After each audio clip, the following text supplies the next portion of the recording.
غازی آباد ایک بہت بڑا گاؤں ہے جہاں لوگوں کی اکثریت زمیندار ہے۔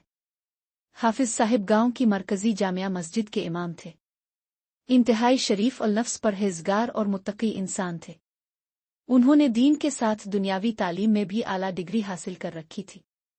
ان کی بیوی بھی ایک تعلیم یافتہ خاتون تھی۔ حافظ صاحب کی 2 بیٹیاں تھیں۔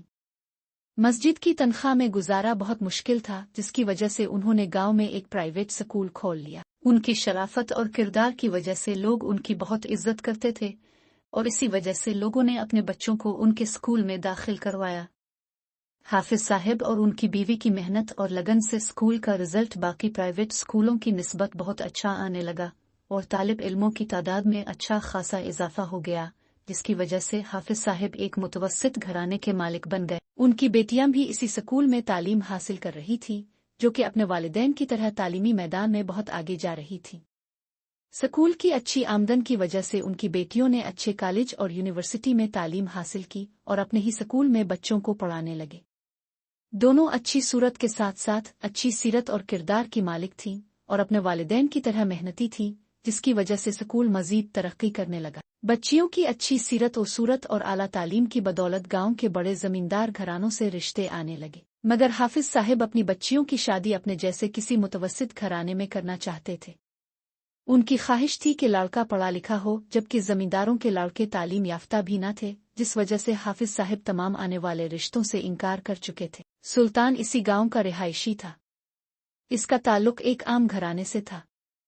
شہر سے پڑھ کر آیا تھا اور ایک پرائیویٹ سکول میں بطور استاد پڑھا رہا تھا۔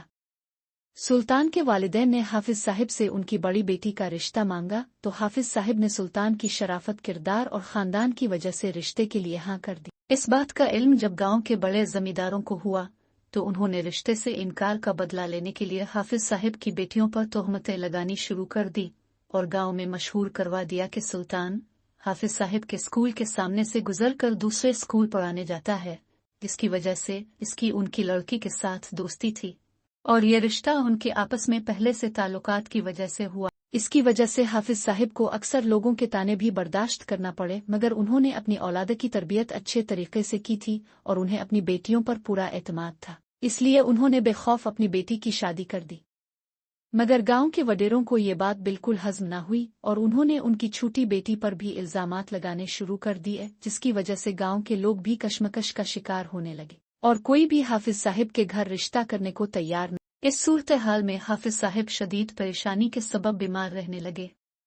اس دوران شہر میں حافظ صاحب کے ایک قریبی دوست ان کی بیمار پرسی کے لیے گاؤں آئے، اور انہیں جب ساری صورتحال کا پتہ چلا تو انہوں نے حافظ صاحب سے کہا، میرے 4 بیٹے ہیں، سب سے چھوٹا بیٹا حافظ قرآن ہے۔ میں نہ صرف اس کی شادی آپ کی بیٹی سے کروں گا، بلکہ میرا بیٹا آپ کا گھر داماد بن کے بھی رہے گا تاکہ بڑھاپے میں آپ کا سہارا بن سکے۔ اس طرح حافظ صاحب کی بیٹی کی شادی ان کے دوست کے بیٹے سے ہو گئی اور وہ گاؤں میں گھر داماد بن کر رہنے لگا۔ اس نے مسجد کی امامت بھی سنبھال لی۔ امامت کے ساتھ ساتھ اس نے گاؤں میں زمینوں کی خرید و فروخت کا کام بھی شروع کر دیا، اور اپنی ایمانداری کی وجہ سے لوگوں کا اس پر اعتماد بڑھتا گیا، جس کی بدولت اس نے گاؤں میں کافی زمینیں خرید لیں۔ مگر گاؤں کے وڈیرے زمیندار اس بات سے سخت نالاں تھے کہ باہر سے ایک بندہ آ کر ان کے گاؤں میں زمینوں کا مالک بن رہا ہے۔ اسی وجہ سے انہوں نے ایک زمین پر قبضے کے معاملے میں جعلی گواہ تیار کیے اور پولیس پر سیاسی اثر و رسوخ اور دباؤ بڑھا کر حافظ صاحب کو ایک جعلی مقدمے میں پھنسا دیا، جس کی وجہ سے اسے جیل جانا پڑ گیا۔ حافظ صاحب کی بیماری، جو پہلے ہی تہمتوں کی وجہ سے کینسر میں بدل چکی تھی، مزید مخالفتوں اور اوچھے ہتھکنڈوں کے صدمے کو برداشت نہ کر سکی اور وہ اپنے خالق حقیقی سے جا ملے، جبکہ حافظ صاحب جیل میں تھا اور جنازے پر بھی نہ پہنچ سکا۔ حافظ صاحب کے بڑے داماد سلطان نے مقدمے کی پیروی کی اور حافظ صاحب کو باعزت بری کروایا، مگر وڈیرے اب بھی چالیں چل رہے ہیں اور اسے مزید مقدمات میں الجھانے کی کوششیں کر رہے ہیں، جبکہ حافظ صاحب نے زمینوں کی خرید و فروخت چھوڑ دی ہے اور صرف مسجد میں امامت کے فرائض سر انجام دے رہا ہے۔ دوستو، بلا مقصد لوگوں کی تضحیک و تحقیر ہمارے معاشرے کا عمومی رویہ بن چکا ہے۔ وڈیرہ شاہی نے صدیوں سے ہمارے معاشرے کو کھوکھلا بنا کر رکھا ہوا ہے۔